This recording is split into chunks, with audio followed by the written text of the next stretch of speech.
Estamos en comunicación con el licenciado Guillermo Moreno, el ex secretario de Comercio, y bueno, es un placer y un gusto muy grande hablar con el licenciado Guillermo Moreno, porque es un hombre que ve estas actividades económicas, esto del país, a través de un pensamiento y de una doctrina. Buen día, señor. ¿Qué tal? ¿Cómo está? Gracias por el llamado. No, a usted por... Podríamos hablar un poco más fuerte. ¿Cómo no? Está más sencillo. Gracias. ¿Cómo no? Ahí está muy bien. ¿Ahí está bien? Ahí estamos bien. Perfecto, ahí está perfecto. Señor, en el último de los reportajes que escuchamos, y este verdaderamente uno lo sigue mucho, usted hablaba de que es importante tener una doctrina en estas actividades que tienen que ver con las cuestiones del país, desde lo económico, desde cualquier lugar, desde un pensamiento y desde una doctrina para poder actuar en consecuencia, ¿no? Mire, un gobernante siempre se enfrenta a problemas conocidos y a problemas desconocidos.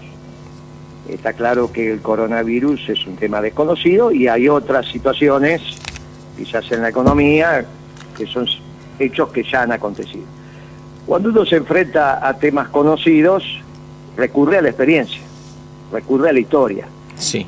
Ve lo que se hizo bien, aprende de la práctica y la aplica. Aplica la receta que dio resultado. Eso se consigue con la experiencia, finalmente eso es la experiencia, es el saber hacer desde haber caminado.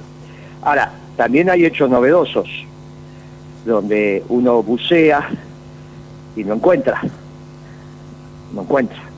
Entonces, ¿cómo aborda la temática?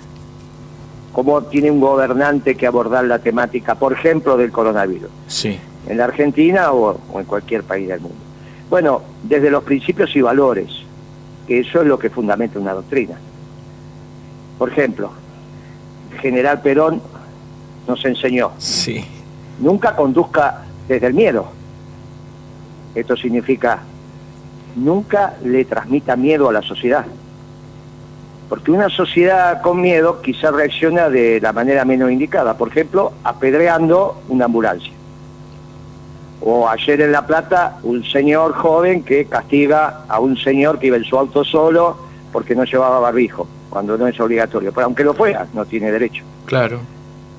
O le prenden fuego a una camioneta en Junín porque piensan que trajo el coronavirus del mercado central. Y así, sucesivamente, nos vamos encontrando con hechos que no condicen con la construcción de comunidad, porque no se construye comunidad desde el miedo.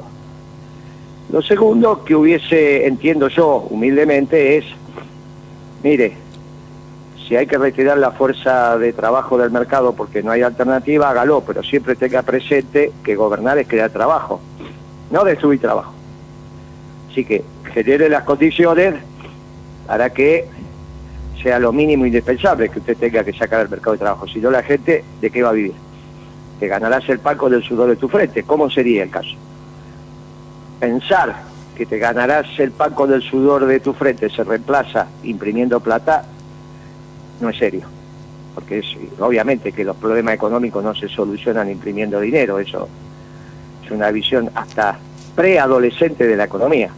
Preadolescente de la economía. Cuando todavía un niño de 8 o 7 años no sabe, claro, cómo se produce el dinero, qué es, qué fenómeno genera, en fin. Asocian a veces el dinero a una mina de oro, entonces dice, bueno, hay una mina de oro, hay que encontrarla, y entonces, bueno, pero insisto, preadolescente. Con lo cual, la doctrina permite tomar las mejores decisiones, o al menos orientarlas, fundamentalmente cuando los hechos son desconocidos. Y el gobernante generalmente encara hechos conocidos y también hechos desconocidos. Por eso es importante que los gobernantes tengan doctrina. Es sumamente interesante, y justamente que usted lo citaba al general Perón. El general Perón por ahí dice, no lo voy a reproducir exactamente, dice, pero conociendo el pasado, teniendo una buena visión del presente, uno se puede proyectar al futuro hasta llevarlo al éxito. Digo, esto no está presente hoy, el conocimiento del pasado, esto del que hablaba usted a través de una doctrina de saber, de conocer al hombre en su esencia más íntima. Bueno, ahí tenemos un problema mucho más grave. Insisto que ahora se bajó la voz de vuelta. No sé si es usted que habla más bajo o es el medio que nos complica. A ver. Ahora, bueno ahí. Pero entendí la pregunta. Lo que pasa es que me genera un esfuerzo de concentración que... Sí. Mire, ahí tenemos un problema más grave. Muchísimo más grave. Usted dio en la tecla. Porque el jefe de gabinete, Santiago Cafiero, acaba de afirmar, suelto de cuerpo, en un reportaje que hizo en el diario La Nación la semana pasada, que Alberto Fernández era el primer líder posmoderno de la Argentina a llegar a la presidencia. Y una de las características del posmodernismo... La nada. Bueno, muy bien. Es precisamente que no hay pasado y no hay futuro. Solo hay presente. Claro. Esta sociedad líquida. Sí. Bueno, yo espero que el presidente rectifique eso. Rectifique esa declaración, porque no hay nada más alejado del peronismo que una concepción posmoderna de la vida. Pero es una burrada terrible que yo no la había escuchado. Bueno. Lo hizo en un reportaje con un periodista razonable de La Nación, no digo que el resto no lo sea, pero que es del Río, que se dedica a temas económicos. Sí. Búscalo, la semana pasada, y esa es la definición que dio el jefe de gabinete de su jefe directo, que es el presidente, o sea, de alguien de extrema confianza del presidente, no es que lo dice alguien que no conoce al presidente, ¿no? Claro. Bueno, dice que es un líder posmoderno, por eso, fíjate tu pregunta, fíjate cuando el reportaje puede iluminar a muchos o a pocos, pero en este caso genera claridad. Sí. Porque vos no conocías este reportaje y te estás sorprendiendo porque coincide con tu definición de que no hay historia y no hay futuro, que es definirse posmoderno. Y está claro entonces que no puede ser doctrinario, porque lo que vos definiste de la doctrina son las raíces comunes tendiendo a un futuro conjunto. Bueno, estamos en un problema. Por eso tu pregunta, tu reflexión era tan importante. No, es terrible. Bueno, uno tiene, porque ha escuchado una barbaridad otra vez, que él no está inspirado en las verdades peronistas, sino en el hipismo. Y el hipismo, que son los yuppies, estos que hoy están manejando el mundo, o por lo menos intentándolo, o siendo los gerentes de estas ratas financieras internacionales. Digo, acá hay un problema muy, muy grave, ¿no? Y me parece, por eso te dije sobre tu reflexión, que era una reflexión que continuaba lo mía, sobre el principio de valores. Vos no tenés por qué leer todos los reportajes que salen en todos lados, podés no conocerlo. Sí, no lo sabía. Pero fíjate que lamentablemente coincide, o sea, estamos en presencia, quizás, de un presidente socialdemócrata que quiere hacer un plan económico que va a una economía social de mercado, o sea, la economía precisamente de los socialdemócratas. El presidente a su vez se define peronista en un acto que va a Formosa, pero después el jefe de gabinete dice que es posmoderno, que es un líder posmoderno. Bueno, estamos en un lío porque desde ahí también se toman las decisiones. Entonces se explica lo que está pasando con Vicentín. No, yo le intervengo, total, las consecuencias de intervenir ahí no importa, las vemos mañana. Total, solo hay presente. Bueno, es muy complicado esto, ¿no? Porque cuando está bien que ahora se modificó la situación, el interventor, que no es interventor, es administrador, tiene acuerdo de la justicia, entonces ya es un hombre de la justicia, no es un hombre del Poder Ejecutivo, en fin, parecería ser que es así, vamos a ver cuando siga caminando. Pero el presidente, sobre la decisión que tomó, es muy grave porque atenta contra el derecho de propiedad y el Poder Ejecutivo no puede atentar contra el derecho de propiedad, claro, a menos que quiera destruir las bases del sistema capitalista. Y yo no tengo problema en discutirlo, pero en todo caso me tiene que decir cómo quiere seguir. No sé cómo voy a seguir, lo hago una vez, pero no lo hago otra vez, ¿viste cómo es? Como los chicos, ¿sí? No, voy a avanzar sobre el derecho de propiedad, pero una sola vez, pero es ridículo. Ahora, este tema, ¿no es cierto?, la posición del liberal, pero el peronismo jamás discutió la propiedad de los bienes de producción, el capital al servicio de la economía al servicio del bien común, el Estado orientando. Digo, ¿cómo es esto? Porque acá también tenemos un problema grave, como lo dice usted, ¿no? Claro, porque el peronismo es de la puerta de la fábrica para afuera, de la puerta de la tranquera para afuera. Esa es la circulación de la mercadería. No, seamos justos. Estos bienes no se distribuyen de manera justa, seamos justicialistas, ok. Claro. Pero no avanzamos sobre el derecho de propiedad, nunca lo hemos hecho. Salvo en los hechos constitucionales, de acuerdo a la ley te lo permite, que es la ley de expropiación, donde en el límite intervienen los tres poderes. Poder Ejecutivo mandando la ley al Congreso, el Congreso aprobando la ley, y si el propietario no está de acuerdo con lo que se le paga, tiene derecho de ir a la justicia. Con lo cual, en el límite intervienen tres poderes, y de mínimo dos, pero nunca uno, nunca.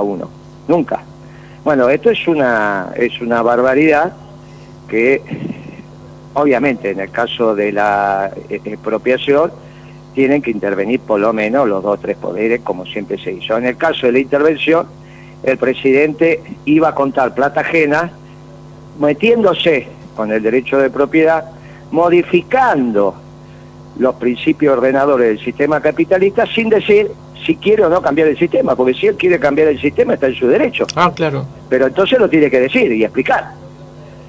Lo que no puede es actuar, ay, lo hago, pero no sé, me parece, pero no es, lo voy a hacer pero una sola vez. Es como que vos me digas, sí, voy a romper la copa una sola vez, y una vez que la rompiste, por más que la pegues, viste, mejor tirala. Bueno, esto es lo mismo. Por eso los principios y valores son tan importantes. Y mucho más en el peronismo, ¿no es cierto?, donde pide el compromiso de la gente y la convocatoria está siempre hecha al pueblo. Porque si uno ve en el gobierno anterior los 4 años de Macri, bueno, ya se sabía a qué obedecían, dónde venían y cuál era su historia. Lo hablamos siempre en el programa, pero en esto, en un programa, en un gobierno, en un proyecto que se dice peronista, a veces, bueno, está bien, el compromiso es con Alfonsín y con la socialdemocracia, digo, pero que se dije por lo menos respetar algunas bases de esa idea, ¿no? Sí, así tiene que ser. Y esto, bueno, ahora se está discutiendo cómo se va a formular la Argentina de los próximos años. Por eso el debate político está tan intenso. Por eso yo digo que los actores relevantes de la actualidad política tienen que hablar. Sobre todo tiene que hablar el presidente de la Cámara de Diputados. No puede guardar silencio. Massa, que se la pasó hablando por todos lados los últimos 5 o 6 años, ahora resulta que está en silencio. Bueno, no puede estar en silencio. Es el presidente de la Cámara, tiene que opinar, tiene que decir lo que está pasando. ¿Y cuál es su posición? ¿Cuál es su posición? ¿Cuál es el equipo de economistas que lo está asesorando? Porque se están definiendo los destinos de cómo vamos a seguir. Y ahí también yo soy muy prudente, ¿eh? Sí, porque sí. si el jefe de economía de Massa es Redrado, y usted no piense que le va a venir un proyecto peronista, ¿eh? Ah, no, claro, por supuesto. Bueno, eso se está discutiendo ahora. Y como después, a la salida de una supercrisis como esta, y todavía tamizada por la pandemia, se van a ordenar estos temas, es importante el debate ahora. Por eso yo le pido a Massa y a su equipo de economistas que hablen, que se debata, que digan qué es lo que quieren hacer. No sea cuestión que por no hablar uno piensa, adivina y después resulta que no es. Sí, a lo mejor ese es Si el proyecto. quieren ellos una economía peronista, que lo digan. Y si no, cada uno desde su lugar. Yo quiero una economía peronista. Y por eso presentamos un programa económico peronista, un grupo de economistas peronistas. Sí, basado en la doctrina. Sí. No basado en la doctrina, que a su vez es en los principios de valores. Por eso el documento arranca con el sermón de la montaña. ¿Está bien? Arranca desde allá. Y desde allá terminamos en las medidas instrumentales que hay que tomar acá.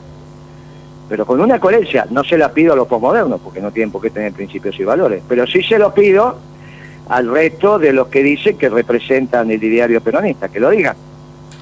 Porque te vuelvo a decir, van a después armar un Ministerio de Economía con Redrado, y vos te vas a dar cuenta que en realidad, a poco de andar, de peronista poco y nada. Y absolutamente nada. Yo reconozco mi pecado, porque realmente no haberme enterado y no conocer esto de que un elogio hacia el presidente o una ubicación hacia el presidente era el posmodernismo. Pero no quiero hacer de esta nota, bueno, que ya estamos en el final, digo, pero sí preguntarle a usted y no exigirle que haga una cuestión autorreferencial. Pero usted decía, y esto lo sé, incluso lo conozco muy bien por otros ambientes, que para llevar un proyecto como el que hizo usted adelante se necesita gente que cumpla con el pueblo en cuanto a que custodie los bienes del pueblo y que no cometan faltas ni delitos. Me gustaría que pusiera el acento en esto, bueno, licenciado. Mire, no hay ninguna posibilidad de, cuando uno toma decisiones desde la hacienda pública, sí, piense que va a ser para enriquecimiento personal. Ese es un pecado que no se puede cometer. Es un pecado ante la familia, es un pecado ante Dios. claro, Cuando uno administra la cosa pública, tiene que tender al bien común. En general puede haber algún que otro, pero en general el peronismo ha cumplido con esa misión. Y en mi caso particular, de eso no tenga ninguna duda, porque no necesito. Yo tengo mi negocio, tengo un mayoreo de ferretería, tengo mi consultoría en economía, mi señora es escribana, no es que... Así que lo tuyo es tuyo y lo mío es mío. sí. Así funciona. Por eso me pueden haber dicho un montón de cosas, pero no hay ninguno que me haya dicho, mirándome a los ojos, vos te quedaste con plata mía. No hay ni uno. Sí, ni uno. sí. El otro día Ratazzi dijo, ahí hizo una declaración, que sé yo cuántos años hace que no lo veo a Ratazzi. Pero lo tuyo es tuyo, lo mío es mío. Y así tiene que ser.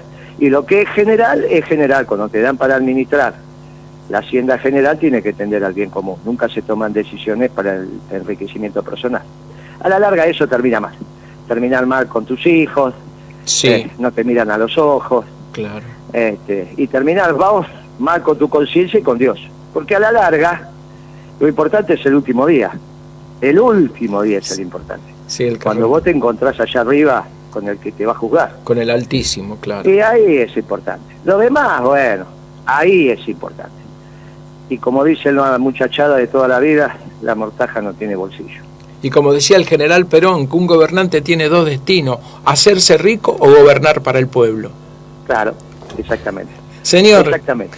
le agradezco mucho esto. Esa frase, ves ahí, esa frase no la tenía yo, te la voy a copiar y te la voy a usar. Sí, lo dice, Exacto. claro. Las dos juntas es imposible, ¿no? No, las dos juntas es imposible. Terminamos empatados en el reportaje, los dos aprendimos del otro. Muchas gracias. Licenciado, un abrazo grande y saludo a su familia también, ¿eh? Sí, muchísimas lo gracias. mismo, gracias por el reportaje. Gracias, Y hermosa la música que estaba escuchando. Te qué música. Cuando hay armonía te pacifica el alma, esa es la verdad. Permítame un segundito esto. Hace un rato estábamos poniendo Marta Argerich. Marta Argerich, cuando a Perón se la presentaron chiquito, dijo, venga, la vamos a apoyar para que vaya a Europa a estudiar. Y le pregunta a la madre, esto lo contó Marta Argerich, señora, ¿cómo es la familia? Dice, bueno, mi marido y mi hijo, le vamos a conseguir un trabajo también a su marido para que no se desarme la familia. Tenemos hace 40 años la mejor pianista del mundo. Eso era el general Perón, pero mira qué oído que tenía. Pero cuando se fue dijo, llevo en mis oídos la música más maravillosa, que es la palabra del pueblo argentino. La semana pasada se cumplió aniversario de ese extraordinario discurso, que tuve el honor de estar ahí porque estaba abajo, nos convocó y fuimos, éramos de la Juventud Peronista. Estábamos todos ahí, estábamos todos. Era bravo. Pero dijo, mirá qué oído que tenía el viejo, que sabía discernir, pero sabía también en el último minuto decir, me llevo en mis oídos la música más maravillosa, que es la palabra del pueblo argentino. Un hombre fino. Amigo, muchas gracias, abrazo grande. Muchas gracias, abrazo grande, gracias por la entrevista. Hasta luego, sí.